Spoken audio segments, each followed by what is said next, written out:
Bismillahirrahmanirrahim. Assalamualaikum warahmatullahi wabarakatuh. Alhamdulillah.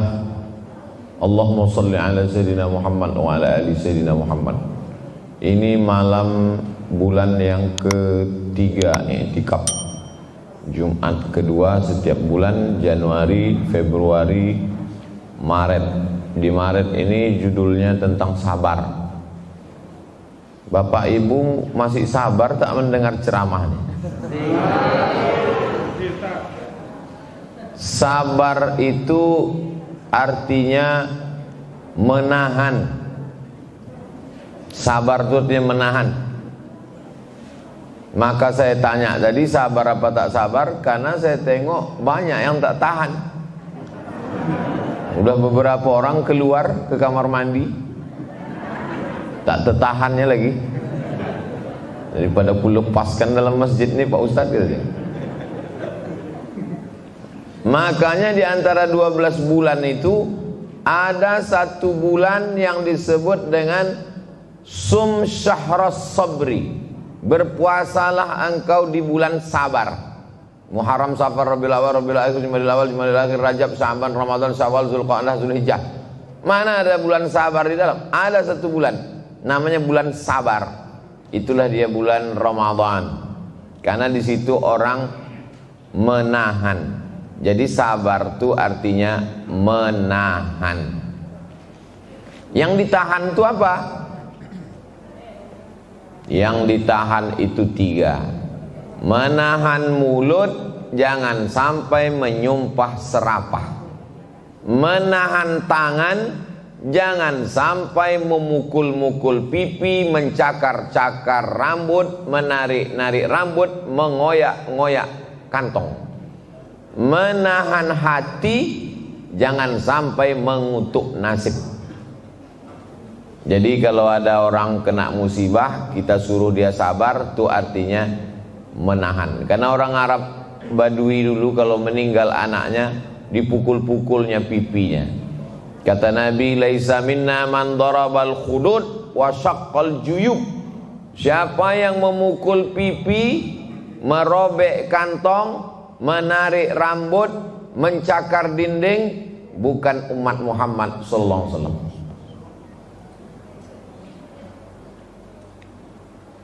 Ada ibu-ibu di Rumbai meninggal anaknya umur 3 tahun dalam keadaan terbakar, terpanggang, rumahnya hangus. Semalam baru kami lihat. Maka Yayasan Tabung Wakaf Umat memberikan sembako setiap bulan, sejak bulan ini, dan rehab rumahnya. Bapak Ibu yang mau datang, tanya alamatnya ke Ustadz Al-Nuk, tengok ke sana langsung. Semalam kami menjenguk, maka yang saya sampaikan, ibu sabar bu. Apalah yang berat sama ibu? Tetangga nih Pak Ustadz, rupanya yang berat itu bukan rumahnya terbakar, mulut tetangganya. Jadi saya bilang, ibu sabar. Kalau ada mereka datang kemari membawa beras, sambut. Kalau ada datang mau ngasih duit rehab rumah, sambut. Tapi kalau ada yang datang mau bercakap, menanya-nanya, siapkan sapu lidi, usir dia dari sini. Tak ada gunanya dia datang. Jadi rupanya orang yang kena musibah tuh sabar dia. Yang menonton tuh pula yang tak sabar untuk komen macam-macam. Kan begitu yang banyak di medsos itu. Tak sabar dia untuk kasih komen. Makanya ada istilah, sekejam-kejamnya ibu tiri, lebih kejam lagi netizen. Ya, orang tak sabar untuk memberikan komentar macam-macam. Jadi sabar yang level paling bawah, paling rendah adalah sabar menerima cobaan, ujian. Rumah terbakar hancur, anak meninggal terbakar, dikandung 9 bulan 10 hari, disusukan 2 tahun, sedang lucu-lucunya meninggal dia. Apa tak bergoncang dunia itu? Enak aja Ustadz bilang sabar. Ustadz kan tidak mengalami. Karena tak mengalami, itulah maka aku bisa berceramah bilang sabar. Kalau kita yang mengalami, orang lain yang mengingatkan kita. Makanya bunyi ayatnya watawasau bisobri, saling menasehati. Ketika orang lain kena, kita menasehati. Ketika kita yang kena, hilang ayat itu, terbang hadis itu, melayang ceramah itu. Jamaah itu pula lah yang mengingatkan kita. Berapa banyak ibu-ibu waktu anak tetangganya meninggal, sabar ya bu, itu titipan Allah. Begitu anak dia meninggal, lebih kuat pula lagi menangis dia. Jadi sabar yang paling bawah adalah sabar menerima takdir ketetapan Allah Subhanahu wa ta'ala. Innallaha katabal maqadir, sudah ditetapkan Allah takdir itu 50 alfasanah, 50.000 tahun qabla an yakhluqas samawati wal ard, sebelum Allah menciptakan langit dan bumi. 550.000 tahun sudah ditetapkan Allah. Hadis riwayat Muslim. Jadi ketika itu terjadi, yang diinginkan Allah dari kita adalah ridha menerima takdir Allah. Nanti begitu orang masuk ke dalam surga, Allah bertanya, hai penghuni surga, madza turidun, kalian mau apa? Surga-surga mengalir, sungai-sungai, taman-taman, buah-buah, semua sudah dapat kalian. Apa mau lagi? Apa kata penghuni surga? Ada satu yang kami belum dapat ya Allah. Apa itu? Ridhoka, ridhomu. Yang mendapat ridho Allah itu cuma satu. Siapa dia? Orang yang ridho menerima takdir Allah Subhanahu wa ta'ala. Makanya kita selalu berdoa, Allahumma inna nas'aluka ridhoka. Apa kata Imam Al-Qushairi dalam Ar-Risalah Al-Qushairiyah? Aku tahu kapan Allah ridho kepadaku. Kita tak tahu kapan Allah ngabulkan doa kita. Kita tak tahu kapan kita dapat Lailatul Qadar. Kita tak tahu kapan kita dapat taubat nasuha. Tapi aku tahu kapan Allah ridho kepadaku. Datang jamaah bertanya, dari mana Ustaz tahu bisa Allah ridho kepada Ustaz? Ketika aku ridho menerima takdir Allah, disitulah Allah ridho kepadaku. Jadi ketika kita sedang diuji, sesungguhnya Allah sedang menguji kita, layak tak kita menempati makom bernama makom ridho. Makom itu artinya stasiun. Makom bukan kuburan. Makom itu artinya tempat, level. Maka disebut dengan makom Ibrahim, tempat tegak Nabi Ibrahim. Kira-kira kita ini dapat ridho atau tidak? Ukurlah diri masing-masing. Apakah kita ridho menerima takdir Allah Subhanahu wa ta'ala? Ini sabar yang paling bawah, namanya sabar menerima ujian. Walanabluwannakum bisyai'im minal khauf, takut pensiun, takut kena pecat, takut kena usir, takut kena bully.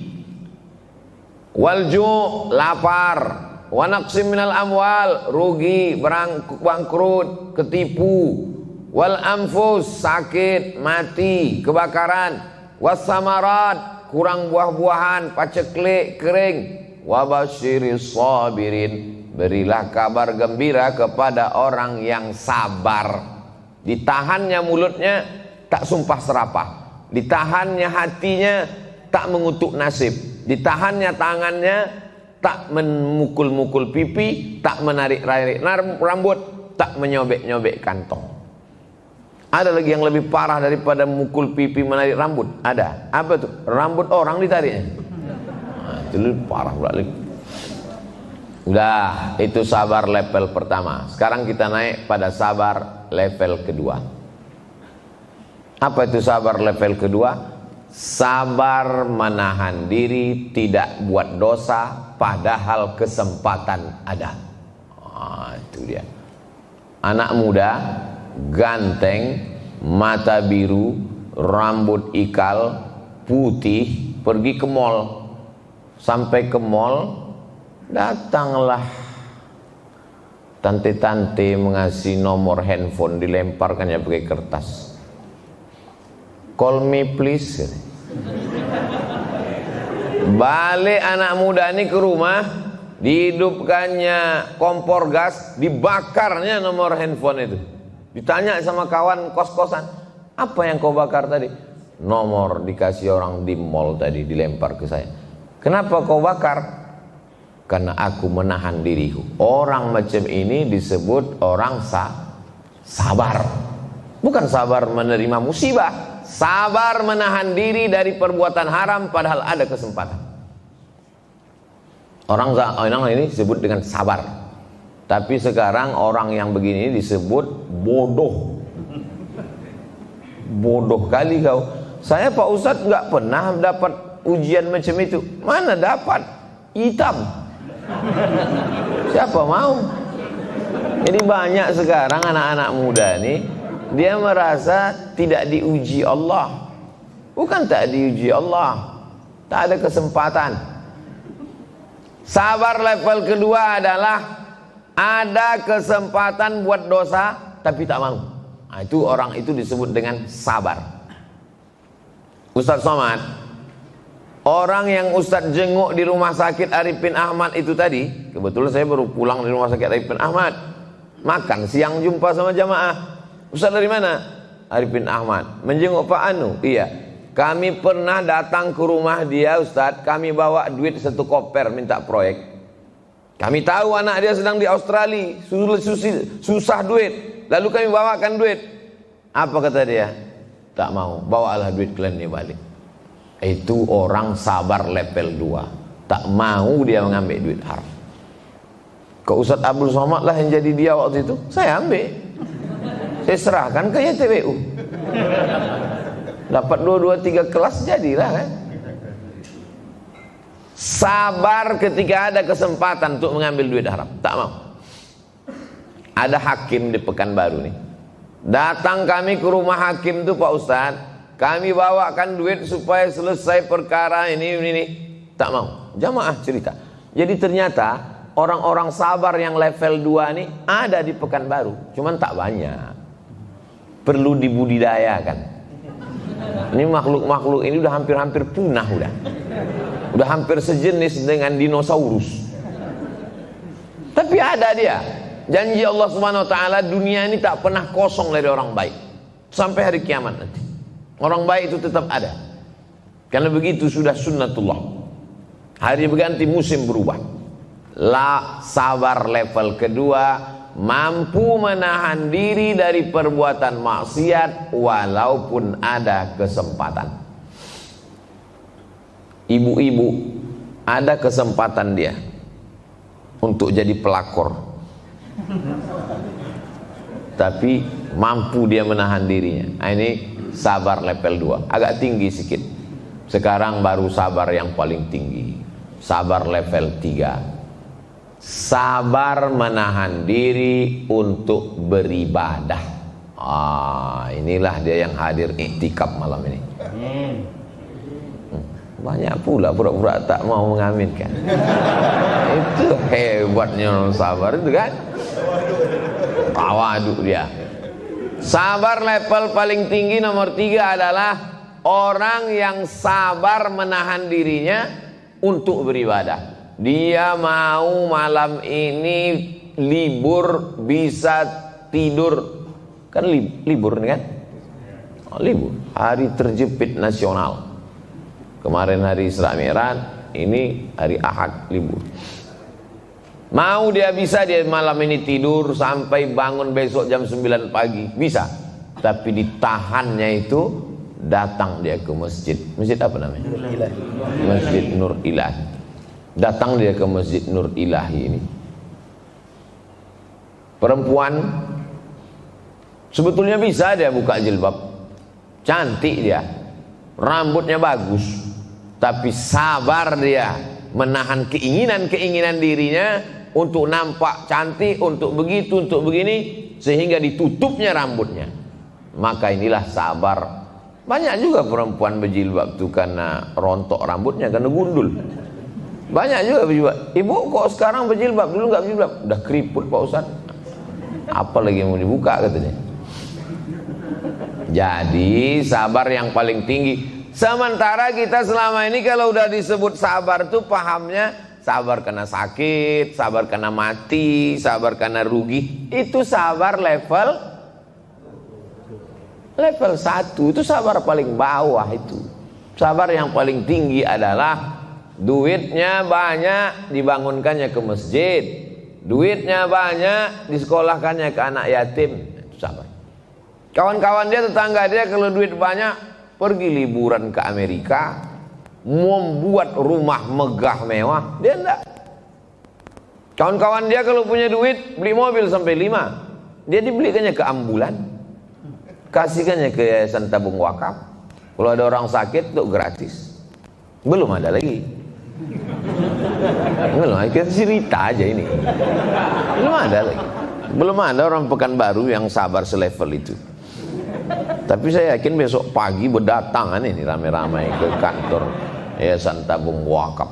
Datanglah mereka untuk menanyakan, udah ada ambulan tuh Pak Ustadz? Itu sabar level nomor 3. Sabar dia untuk menahan keinginan-keinginannya. Pergilah saya ke mall, tak perlu saya sebut nama mallnya, nanti diiklankan gratis dia. Naik saya ke lantai 3, saya tengok ke meja 500.000. Pegang-pegang tulis itu 500.000. Saya tanya penjaga, berapa harganya Mbak? Kan ada di situ. Masuk. Hampir saya bukakan masker saya lihat. Tak tahu kau siapa aku. Tapi karena saya sabar menengok muka dia tadi, 500.000 harga kemeja. Turun saya ke bawah, pas lantai bawah tertulis besar-besar diskon 100.000. Saya beli yang 100. Saat itu saya sedang sabar untuk tak memakaikan duit yang 400 hanya untuk style gaya. Saya pakai yang 100.000. Jumpa sama jamaah, ditanya jamaah, di mana belinya Ustaz? Bagus sekali, kata dia. Entah dia pernah nampak baju itu 100.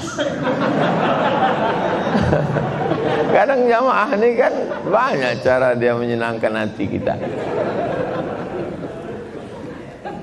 Sabar kita untuk menahan diri demi berbuat ibadah, bukan untuk memperturutkan hawa nafsu yang luar biasa. Nah, setelah saya jelaskan 3 level sabar tadi, sabar menerima ujian, naik. Sabar tidak melakukan dosa walaupun mampu, naik paling tinggi. Sabar dalam beribadah. Maka apa balasannya untuk ketiga-tiganya ini? Innama yuwaffas sabiruna ajrahum bighairi hisab. Orang yang sabar itu balasannya bighairi hisab. Dulu nenek-nenek, ayah-ayah mak kita menyebut ilmu matematika itu ilmul hisab. Hisab artinya hitung. Bighairi hisab, tak bisa dihitung. Orang yang sabar itu balasannya tak bisa dihitung. Sebagaimana sabar itu tak terhitung, begitulah balasan dia tak bisa dihitung. Sabar itu tak berbatas. Kalau berbatas bukan sabar. Berat kali sabar nih Pak Ustadz, karena balasannya surga. Kalau sabar itu ringan, balasannya ceret kuning. Sabar itu berat. Yang bisa sabar itu hanya Allah Subhanahu wa ta'ala. Makanya di antara nama Allah Asmaul Husna yang terakhir Ar-Rasyidus Sabur, Maha sabar. Apa tak sabar Allah Ta'ala itu menengok kita. Dikasihnya umur, dikasihnya nyawa, dikasihnya napas, dikasihnya hidup, tapi tak mau beribadah kepada dia. Mabuk, sakau, berzina, minum khamar, tapi Allah tetap sabar menengok hambanya itu. Ditengoknya aja sama. Kau kata Allah Ta'ala menengok hamba. Malaikat itu uli ajnihatin bersayap. masna 2 sayap, wasulasa 3 sayap, waruba 4 sayap. Dikepakkannya 1 sayap di timur, 1 sayap lagi di barat. Gelap dunia ini. Andailah malaikat itu zahir, nampak macam burung merpati, gelap dunia ini hanya 1 malaikat. Tapi malaikat itu apa kerjanya? Wa nahnu nusabbihu bihamdika wa nuqaddisu lak. Malaikat itu pagi, petang, siang, malam bertasbih. Sebesar itu dia. Ini ada makhluk sebesar debu, sebesar ujung rambut, sebesar ujung jarum, sebesar tapak kaki semut yang hitam. Sombongnya luar biasa. Jadi sebetulnya Allah lah yang maha sabar. Jadi kalau ada orang yang bisa sabar, saat itu dia sedang berakhlak dengan akhlak Allah subhanahu wa ta'ala. 30 menit berlalu. Waktu saya memang dikasih 30 menit. Walaupun tadi kata Tuan Guru Ustadz Hanafi, kita berikan waktu seluas-luasnya. Tapi kita masih ada program lagi. Kita akan sholat, zikir muhasabah, lalu kemudian menunggu saat-saat azan subuh. Mudah-mudahan kita termasuk yang sabar dalam beramal soleh. 2 gendangnya, bapak sabar, saya tak sabar. Bisa jadi ada penceramah tuh saya sabar, jamaah tuh tak sabar. Tapi biasanya yang cepat itu kita sama-sama tak sabar. Namanya kultum, kuliah 7 menit. Asal lewat sedikit menggaru kepala jamaah, karena tak sabar dia. Alhamdulillah, kajian i'tikaf adalah dalam rangka melatih kesabaran kita dalam beramal soleh. Mudah-mudahan kita termasuk orang-orang yang sabar. Amin ya rabbal alamin. Terima kasih. Assalamualaikum warahmatullahi wabarakatuh.